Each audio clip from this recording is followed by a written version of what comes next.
بسم اللہ الرحمن الرحیم۔ Iskandar Kazmi official voice channel کے معزز ناظرین، السلام علیکم۔ آج کا ہمارا موضوع علم اور دولت ہے۔ حضور علیہ الصلوۃ والسلام نے فرمایا، علم حاصل کرنا ہر مرد اور عورت پر فرض ہے۔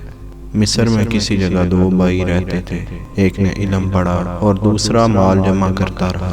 نتیجہ یہ ہوا کہ پڑھنے والا تو علامہ ہو گیا اور روپے جمع کرنے والا شاہی خزانچی بن گیا۔ ایک بار دولت مند نے عالم بھائی کی طرف حقارت سے دیکھ کر کہا، ہم تو خزانے کے مالک ہو گئے مگر تم مفلس ہی رہے۔ عالم بھائی نے کہا، بھائی جان، میں تو اس حال پر خدا کا شکر گزار ہوں کہ اس نے مجھے پیغمبروں کی میراث عطا فرمائی ہے، مگر آپ ہیں کہ فرعون کی وراثت یعنی کہ مصر کی حکومت پر اترا رہے ہیں۔ ویڈیو پسند آئے تو لائک ضرور کریں۔